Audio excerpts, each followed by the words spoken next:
Hey, it's Kelsey. Welcome to Duke's Yard Homestead. Today we have been taking care of a couple of egg deliveries and went out and visited our friends out at St. Anne's Chapel. You should check them out on Facebook under Oak Grove Retreat. Awesome things going on out there, and they're also some of my best customers with buying and purchasing eggs for almost the last 3 years. So now that we're back home, I'm going to work on organizing the barn some and keep that project going. I am also, because it's really warm today, we have gone from zero digits or one single digit weather to 70 degrees in a week here in eastern North Carolina. We're in zone 7B, so it's, again, we don't usually get too cold of a winters, but last Saturday morning, Christmas Eve, there was a -2 wind chill when I came out to feed the hens. So I will definitely take 70-degree weather on December 30th. And gives me some time to prepare for going into the new year a little bit more organized. So today, that's what I'm going to do. I'm going to work on organizing the barn. There's still a few things that I need to finish for resecuring things that got messed up in our storm last week. I have a couple of greenhouses that I use as storage, and they have tarps on them. The tarps got worn off, so we're gonna fix those. We're supposed to get some rain tomorrow and thunderstorms, that sort of thing. So again, complete opposite weather. It's so bizarre. We're also gonna go and peek at the bees. We're not gonna open them up, but we're just gonna see if they're flying since it is so warm. We're gonna hope that they are. And then we're just gonna do a few things outside, check everything out, walk around, do a few random things, and then I'm gonna cook dinner this evening. And so, yeah, thanks for being here. And again, welcome to Duke's Yard Homestead.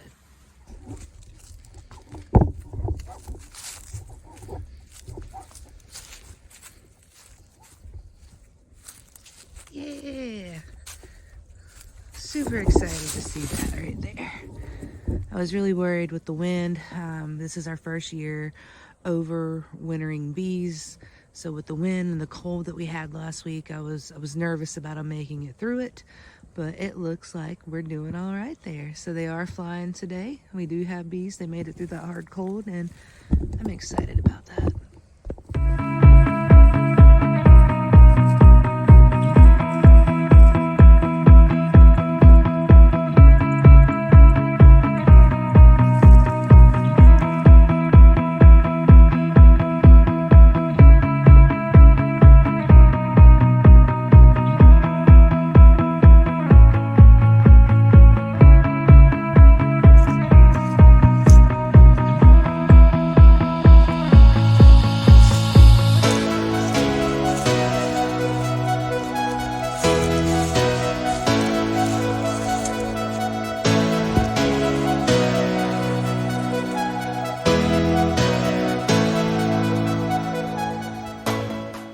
A lot of times when I'm in the yard, I let the hens out.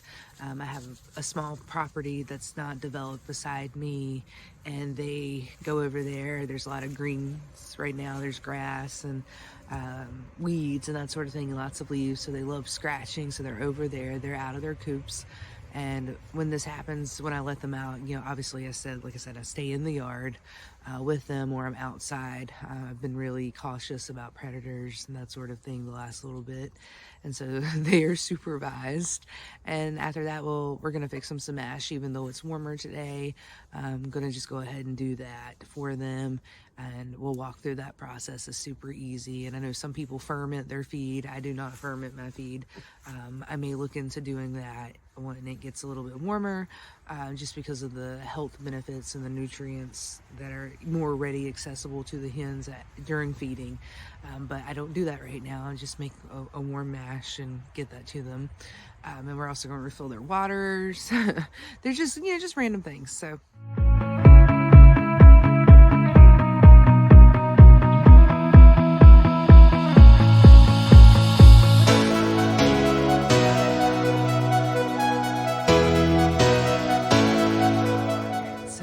Have stuff all over certain areas of the yard, and we are trying to get that cleaned up, and in the process of that, there's a hot mess. So you're gonna see the hot mess today. I am gonna go in and I'm gonna refix my tarp, or try to refix my tarp. They got torn off during the windstorm. These are old greenhouses. They lasted about 3 years. They still have their plastic covering, but they have little tiny holes in it.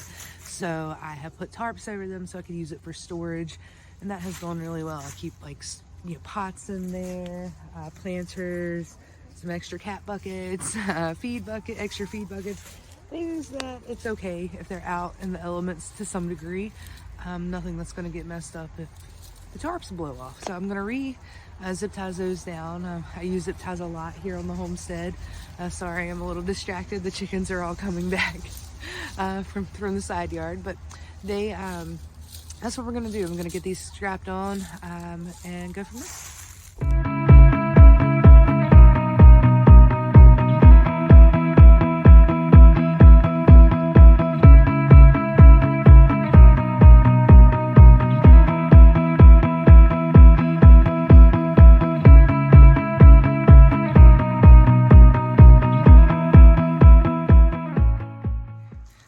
So we just got that one tied back down and zip tied and fixed, and we are going to move some stuff around out here because there's some stuff on the other side of the barn that needs to go into this area too. And we're gonna keep working on the barn organization, and the chickens are acting a fool right now, so maybe you'll see some of that too.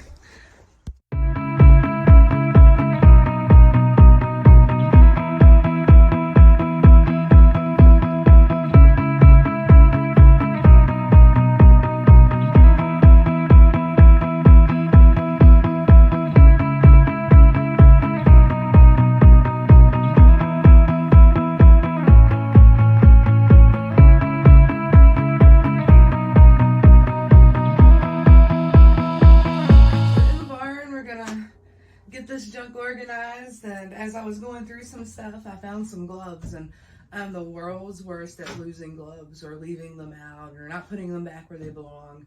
So I found some gloves, and so after we move some of these boxes, we're going to start working on pulling out the garden, the spring garden, summer garden, early fall garden, and then so next week we can start prepping our beds.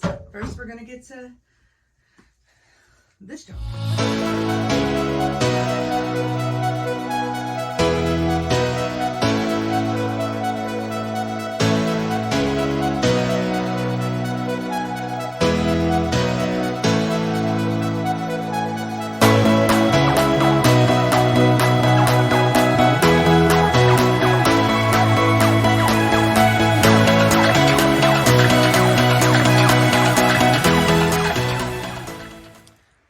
So we worked on the barn. We've got it decent shape. I'm happy with where it's at today, and because it's so nice, I'm going to start in on clearing out our garden beds.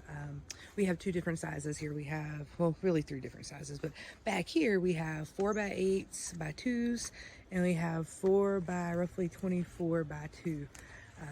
All of these beds came from reclaimed metal. We try to reuse, recycle, upcycle, all of the above here on the homestead. And so the wood came from a barn in a community down the road, and it'd been on there since the 50s. So not the wood, the metal. And so we brought the metal home, and we designed these beds based on a couple of different ideas online that I had seen, and I really thought that this would work for us, and it has. In the bottoms of them, I filled them with trees. You'll see that process when I start building the new beds in the back, because I'm going to do the exact same thing. Then leaves, and then as you saw in our intro video, we got compost from a free composting event over in our neighboring town. So yeah, I'm going to clean this out. Prepared. I'm probably going to put a bunch of leaves in it and let it sit so the soil is not bare over the rest of the winter. I did not put in a cover crop this year. Last year I did. I did clover. But didn't do that this year. Like I said, got slack. That's what it is. So we're going to use leaves to cover up our soil, and then also they'll break down, and we'll cover them with fresh compost in the spring.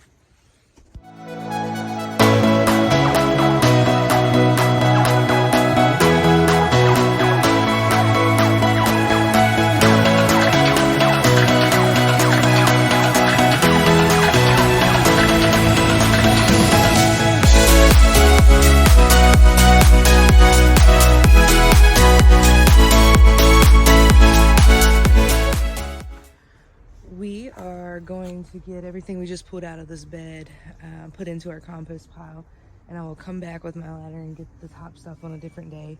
But I'm gonna go around, I'm gonna rake the leaves up that are back here.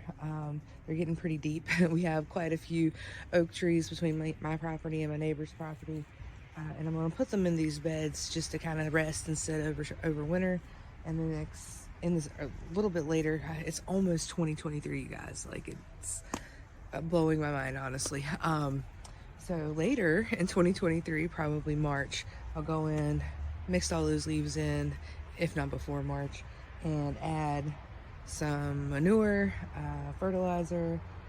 We use everything organic here on the homestead. We do not use chemicals at all. And put in some more compost into each of the beds. But for right now, I'm just going to throw in some leaves and get this cleaned up a little bit back here.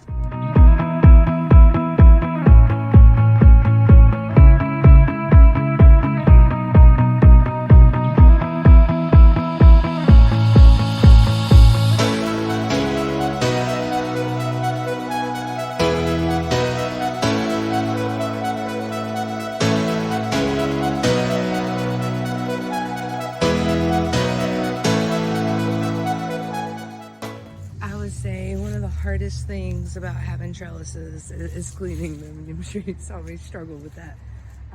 They're beautiful, and particularly on this trellis, I had gourds that had come over from the other trellis, and clematis, a volunteer clematis, came up in my bed, and I left it. And so, because it was pretty, and also it's a offspring of a plant that my great grandma planted. So she had planted clematis all over the backyard and the front yard, and it used to grow along the fence line. And when I tore the fence down and built the beds, this guy came up. So this is going into its third year. And it's beautiful when it blooms. Is it food? No. But I also like to create a space that I love, that I like to look at. It makes it feel good. And so this guy's there, but it is hard to clean it off. Last year I ended up not cutting it back. This year I needed to because it was out of control last year. That tied in with the gourd vine leftovers. It's pretty rough, but I love the cattle panel trellis. I grow my cucumbers on there. We have a pretty hot and humid summers here in Zone 7B, so I grow them vertically. It helps with powdery mildew and rot, and that's all kinds of issues that come with cucumbers and squash. I also grow my squash vertically as well. All right, so we got the 2 beds cleared out and leaves put in for them to rest the rest of the winter. We're sitting in front of our 4x24 roughly beds now. I'm gonna start on these, and then I'm gonna call it a day. I'm gonna go in and I'm gonna cook dinner. Our town and neighboring communities are celebrating early for New Year because it's supposed to be yucky and rainy tomorrow. So I wanted to get this done before the rain set in. I got a few more things to pick up, but overall, just spending the day on the homestead, egg delivery, a little bit of work in the garden bed, organizing the barn, hanging out with the chickens, cooking dinner. Thanks for joining me, and I hope you come back and see what's going on at Duke's Yard Homestead.